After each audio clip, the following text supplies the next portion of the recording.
it. I said nothing, neither did he. But I saw it, all those little things. The glance that lingered just a bit too long, the comments that hovered between playful and pointed, the gestures that weren't entirely accidental. They wove themselves into the space between the three of us, light as silk, but not so easy to untangle. I didn't know what was beginning to form, only that this wasn't just a homecoming anymore. It was the arrival of a possibility none of us had ever dared to imagine. When she jokingly suggested the three of us sleep together, like we used to when we were single, half serious, half playful, I laughed, Michael laughed too, and I said, sure, partly because of the wine, partly because I didn't think too deeply about it at the time. We turned off the lights and lay there in silence. I lay on my side, facing the wall, arms wrapped around myself beneath the blanket. Behind me were two patterns of breath, one from the man I married, the other from the woman I once considered part of my family. No one said a word, but it was the silence that made everything feel almost unbearably clear. I didn't need to turn around to know what was happening. I could feel it, the air thickening, the warmth behind me subtly shifting. She moved. Slowly, carefully, as if every motion had been weighed before it was made. The blanket shifted just slightly, but enough for me to know contact had been made, intentional and unresisted. Then I heard him exhale, softly, almost surprised, a kind of breath I'd never heard from him before, not out of exhaustion, but surrender. My heart pounded in my chest. Still, I didn't turn. I didn't need to. I knew. But then something changed. Not from her, but from him. A small movement, almost imperceptible, as if he were reaching for me. And then, beneath the covers, his hand brushed against mine. And he didn't grab it, just touched. Just enough for me to know he was choosing me. In that darkness, between the three of us, I understood something I'd never considered before. I wasn't a bystander. I wasn't on the outside. I was part of whatever this was. And that silence, that thick, charged silence between the three of us, it wasn't resistance. It was an invitation. I'm not sure who moved first. Maybe it was him. Maybe it was me. Maybe it was her, the one who, from beginning to end, had always been the quiet breeze that pulled everything gently toward her, never rushing, never forcing. But one thing I do know for sure, when I turned around, no one pulled away. There was no panic, no shock, just a dense stillness between the three of us, where glances lingered longer than usual and breathing grew deeper, slower, like we were all stepping across an invisible threshold. I remember the first touch clearly. It wasn't from him and it wasn't from her. It was from me. A single finger brushed against the inside of her wrist, slowly, as if I were testing my own emotions. She didn't flinch. She simply tilted her head slightly, her eyes meeting mine, not with surprise, not with hesitation, but with a strange and quiet gentleness. Then came him, his hand still holding mine, but now with a softer squeeze. A subtle reassurance that he was still there, still with me, even as her presence filled the room. No one spoke. There was no need. She lay down closer, the curve of her body pressing gently against his back, but her eyes stayed on me. I shifted forward, touching him, not to claim him, but to join, to stop standing on the outside. 3 breaths, falling into sync. 3 people, 1 bed. No clear boundaries. No one leading.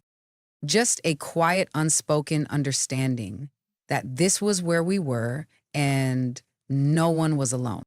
I thought I would feel suffocated, ashamed, lost. But all I felt was a strange kind of peace. As if after all these years, I had finally been invited back into my own life. Not through duty, but through something real. And that was something I had never truly known until now. Amid the soft breaths and slow shifts on the plush mattress, I realized something. None of us was trying to pull away. No one was startled, and no one was pretending this wasn't happening. The touch of a hand, the exchange of glances, the synchronized breathing, each was a quiet way of saying, I see you. And in that silence, for the first time in a very long while, I felt truly present. I used to think that the feeling of belonging only came through defined relationships, husband and wife, best friends, family. But lying between these two people, one a part of my past, the other my present, I came to understand connection doesn't always require a title. Sometimes it only needs a matched breath, a touch that needs no explanation, a moment held without being pushed away. And I didn't feel guilty. And that scared me, not because I didn't understand boundaries, but because I realized I had spent so much of my life in a confined space where every emotion had to be shaped to fit a role. Wife, friend, the one who keeps the household steady. But here in this moment, I was just me. No masks, no pressure. And both of them, in their own way, saw me in a way Michael never had before. I don't know where this will lead. Maybe to distance, maybe to another transformation. But one thing I know for sure, I don't want to live a life where I have to shrink myself to fit inside it. If someone asked me what moment made me feel seen, I wouldn't say it was the wedding or some luxurious vacation. It was in the quiet, in the dark, between two people when I reached out my hand and no one let it go unanswered. The next morning, sunlight filtered through the curtains like a gentle but undeniable reminder everything had changed. I lay there, between them, our breaths overlapping in a space thick with things left unsaid. When I shifted slightly, Zach turned away and she, already awake, glanced at me for a second, saying nothing. She didn't need to. None of us did. We all knew that moment had changed everything. And just like that, the familiar feeling returned. Me, once again, feeling like a stranger in my own space. The entire day, I moved through the house like an uninvited guest. Every room, every object seemed to echo the questions I hadn't yet found the courage to answer. Do I love Michael? Do I truly feel loved? And if not, then what I found that night, was it love or just an escape from loneliness? I didn't blame Zach, and I didn't blame her. I blamed myself for letting the silence go on too long, for letting the hollow space inside me grow so wide that any hint of closeness could slip in and feel like salvation. But now I understood connection can't replace a broken foundation. It only covers it up. And when the curtain finally falls, I'm still left facing the truth. I no longer know who I am in this marriage. I sat at the dining table, staring at Michael's morning coffee cup. The image of him on our wedding day, so gentle. The afternoons he fixed the window latch just because he knew I liked to sit there and read. None of it was fake. But maybe somewhere along the way, he and I stopped meeting where it mattered most. The heart. I know now that I need time. Not to choose between two people, but to find myself again. Because if I don't know what I truly need, then any choice, no matter how right it seems, will only lead me further from home. I spent the entire afternoon in the backyard, the place that used to be my sanctuary before everything became so tangled. Zach didn't say much anymore.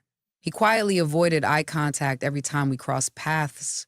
She had started packing her things, saying she didn't want to overstay. But I knew the truth. All of us were pulling back, waiting to see which direction I would choose to move. Michael got home late that evening. He set his briefcase down and looked at me for a long moment, as if he wanted to ask something, but didn't know how to begin. "You okay?" he asked softly, his voice low and tired. I nodded, though inside, everything was coming undone. That tenderness, why did it hurt so much? Later that night, after a nearly silent dinner, I walked into the living room where Zach was waiting. I sat across from him, my hands gripping the edge of the chair. "Zach," I began, "what happened between us? It wasn't a misunderstanding. I know that. But if we keep letting our feelings lead the way, then maybe we'll end up losing ourselves." He looked at me, his eyes full of pain, but also understanding. "You're choosing my dad," he said, without resentment. "No," I shook my head. "I'm choosing me. I'm choosing clarity. And that starts with not hiding anymore. not sneaking around, not hurting anyone else. I stood and walked back to the bedroom where Michael was sitting holding the cup of tea he had made for us both. I sat down beside him and for the first time in a long time reached out and took his hand. Michael, I whispered, I want us to be honest about the distance, about the things I've let slip away, and about the things I need you to hear. He didn't respond right away, but he gently squeezed my hand. And in that moment, I knew what I had just chosen wasn't a person. It was myself.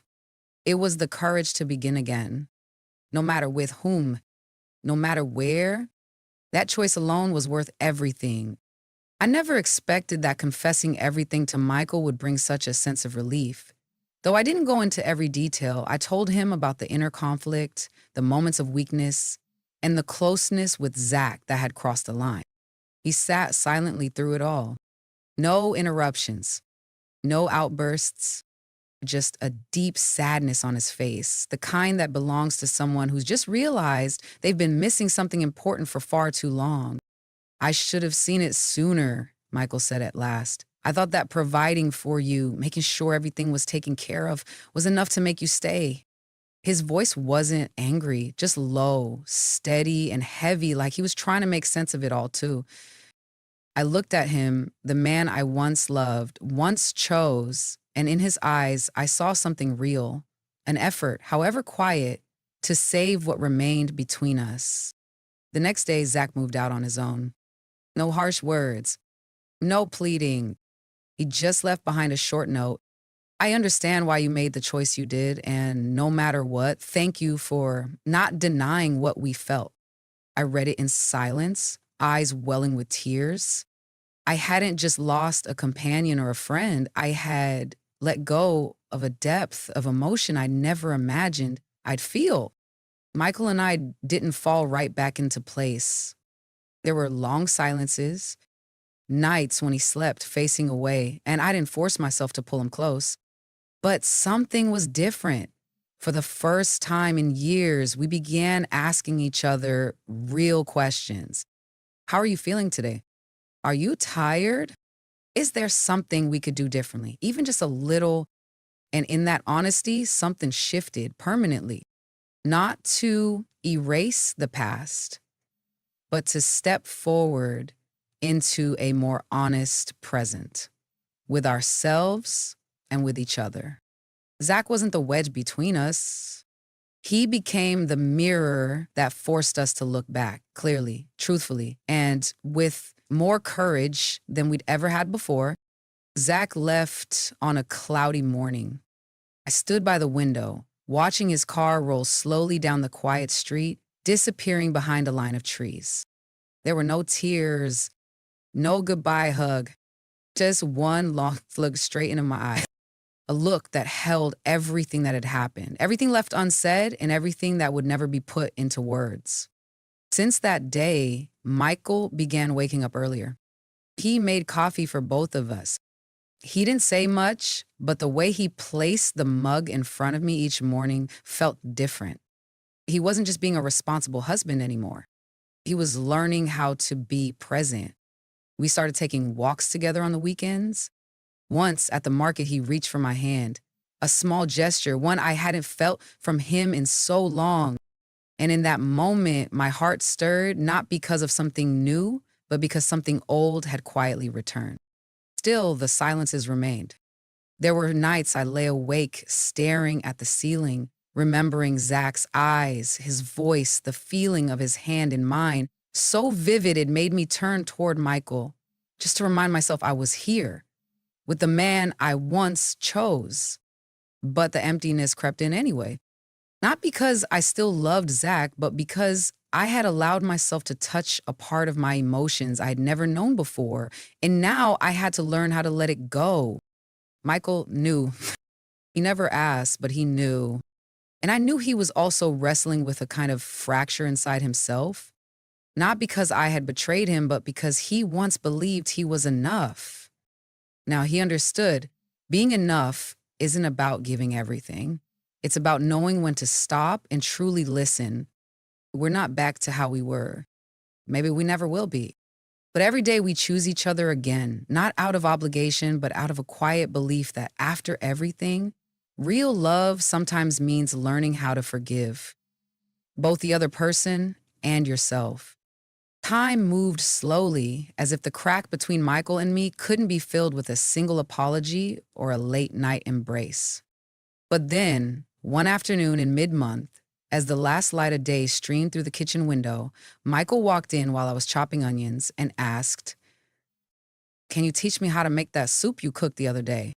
I almost laughed, not at the question itself, but because for the first time in so long, he wasn't afraid to step into something small and intimate. We stood side by side in the little kitchen, not saying much, just chopping vegetables, seasoning broth, and watching the steam rise from the pot. No grand gestures, just two people trying to find their way back to a rhythm that once felt familiar. I didn't bring up Zach. Michael didn't ask. But there was an unspoken understanding between us. What happened couldn't be erased, but it didn't need to be relived. Some things don't require words because the heart already knows. Michael started inviting me to movies again, to quiet evening walks when the wind had settled, and I realized he was learning how to love me again. Not the wife he'd grown used to, but the woman standing in front of him now, complex, scarred, once lost, but trying to find her way back. One night at the theater, he reached over and gently touched my hand. He leaned in and whispered, "I don't know if things will ever be the same again, but I still want to learn how to stay." I turned to him in the dark and simply nodded. Love, I've come to learn, isn't always overwhelming emotion or grand promises. Sometimes it's sitting next to each other in silence, sharing a simple dinner and agreeing that some days will be hard, but choosing to hold each other's hand anyway. And for me, that's enough. One morning, as I stood pouring coffee and gazing out the misted window, I suddenly realized I was breathing more easily. Not because everything had been perfectly resolved, but because I had stopped running from my own feelings. The days spent tangled in inner conflict, in unspoken truths and avoided glances had slowly given way to a quieter, more honest rhythm of life. Michael and I didn't go back to how we were. There's no such thing as how it was when hearts have changed. But we learned to see each other through new eyes, the eyes of two people who had once lost one another in silence and were now choosing to stay. He knew I had lost my way. I knew he had let me slip through the cracks of a busy life. But we both understood this: love isn't about perfection. It's about the courage to turn back when it would have been easier to walk away. I no longer blame Zach, and I don't resent myself for moments of weakness. What happened, I don't deny, but I've learned to lay it down, not to forget, but to feel light again. I forgave Michael for the years I felt invisible beside him. And I forgave myself, the woman who once ached to be seen, to touch, something that made her heart beat again, even if only for a moment. Now, each morning, I make coffee for two, not out of duty or submission, but as a quiet gesture from someone who's learned to love again.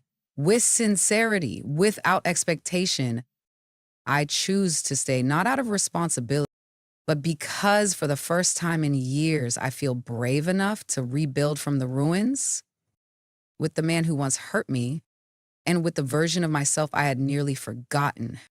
Maybe what haunts us most isn't the wrong choices we make, but the things we stay silent about for too long. Elena wasn't perfect. She loved, she stumbled, she doubted herself, but through it all, she found the courage to face the truth, to learn forgiveness, and most importantly, to listen to the voice within her. This story isn't meant to glorify mistakes or romanticize a fractured marriage. It's a gentle reminder that all of us can lose our way. But if there's still honesty, if there's still heart, then love, even worn and scarred, can be rebuilt from the ground up. If you've ever felt invisible in your own life, if you've ever stood on the edge between reason and emotion, I hope this story reminds you that you're not alone. Share your thoughts in the comments below. Have you ever had to forgive someone? Do you believe a marriage can heal after deep wounds? And if you see parts of yourself in quiet stories like this, stories that don't shout but go straight to the soul, don't forget to hit like, subscribe, and turn on notifications so you won't miss what comes next. Thank you for staying with us until the end. We'll meet again in another story, another hard take, but still you, still me, quietly listening and healing.